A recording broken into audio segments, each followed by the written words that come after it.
The year is 1783. In this alternate timeline, the embers of rebellion in the American colonies have been extinguished. The redcoats stand triumphant. The dream of an independent United States lies shattered.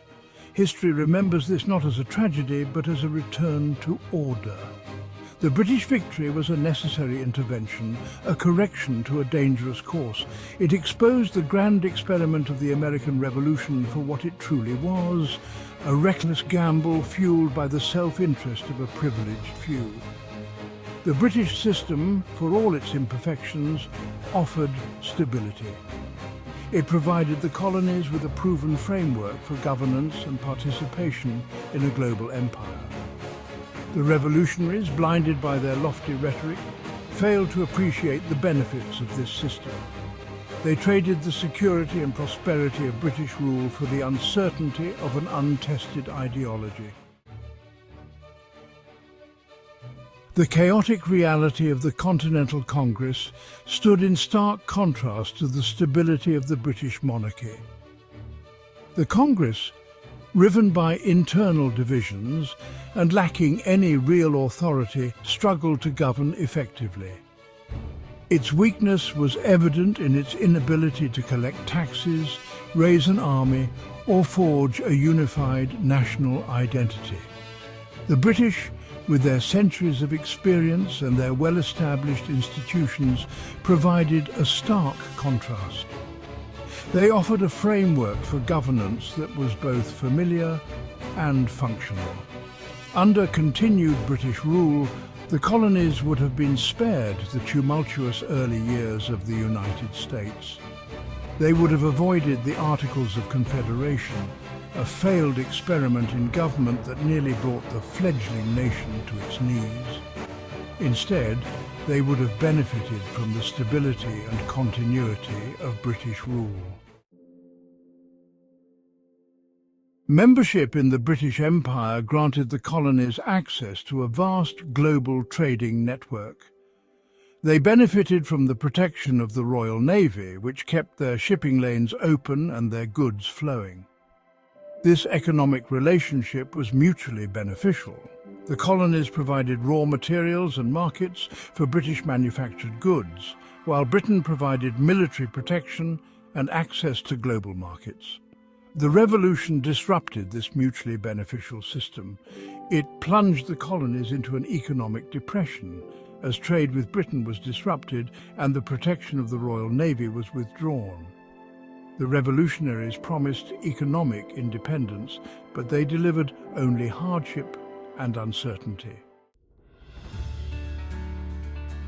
The British Empire, while certainly not without its flaws, was capable of reform. The abolition of slavery, a movement gaining momentum in Britain at the time, would have eventually reached the American colonies. The British government had already demonstrated its willingness to address the issue of slavery with the Somerset case of 1772, which effectively outlawed slavery within England and Wales. The Revolution, often portrayed as a victory for freedom, did little to advance the cause of abolition. In fact, the newly formed United States enshrined the institution of slavery in its constitution, a decision that would have far-reaching and tragic consequences.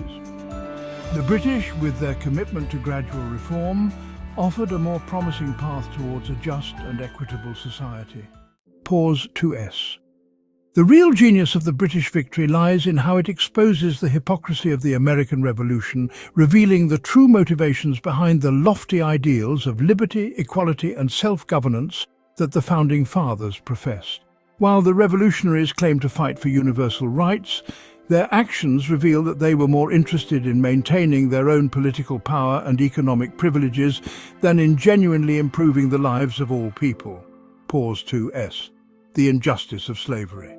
One of the most glaring contradictions of the American Revolution is its failure to address slavery, the largest institution of oppression in the colonies.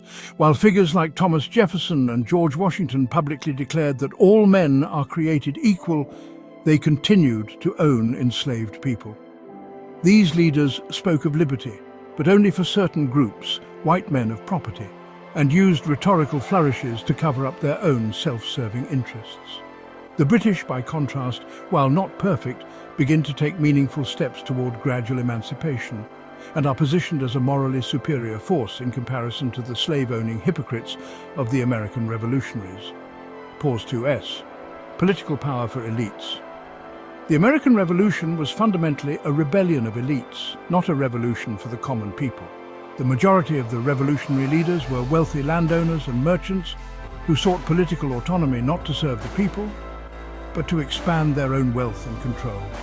The British victory reveals this as a naked power grab. The British system, on the other hand, promotes a more inclusive form of governance, where reforms are implemented to gradually increase political participation, rather than consolidating power in the hands of a few elites who feigned moral authority while perpetuating inequality.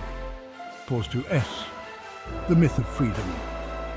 The American revolutionaries were quick to proclaim that they were fighting for freedom and self-determination. However, the very institutions they sought to protect, such as slavery, patriarchy, and the domination of indigenous peoples, revealed that their vision of freedom was deeply exclusionary. The false promises of freedom were meant to keep power in the hands of white male landowners while keeping others, black people, women, and Native Americans, subjugated. The British, in comparison, avoid this revolutionary deception, offering gradual reform and a more honest approach to social and political progress. Pause 2s. The failure of the American experiment. The British victory exposes the fundamental flaws of the American experiment, an experiment that was always doomed to fail because it was built on an incomplete, hypocritical foundation. The revolutionaries spoke of equality, but what they really meant was equality for themselves, not for the enslaved or the disenfranchised. As the revolution unraveled, the divisions between North and South, free and enslaved, became impossible to reconcile in a fledgling nation built on contradictory ideals. Pause 2s. The absurdity of revolution. The revolutionaries sought to overthrow the British Empire, yet they lacked a coherent vision for governance beyond rejecting British rule. They had no unified plan for what an independent America would look like, other than vague promises of liberty and democracy. The collapse of the revolution shows that Americans were not ready for self-rule, and the resulting chaos would have led to further civil unrest. The British victory in this light becomes a triumph of reason and order over the recklessness of a revolutionary movement that had no clear understanding of the complexities of governance. Pause 3s. As history reveals, the British victory was not just a military triumph, but a moral one, challenging us to reconsider the true legacy of the American Revolution. In the end, the British path of gradual reform, though imperfect, offered a more stable and equitable foundation for society. The revolution that could have been a revolution of genuine progress and inclusivity remains a poignant reminder of the complexities and contradictions in the pursuit of freedom and justice. Pause 2s. The leaders of the American Revolution did not face the gallows, but they gradually lost popularity among the people. They fell out of favor and became irrelevant, seen as naive and self-serving hypocrites with fragmented and ultimately unsustainable aspirations.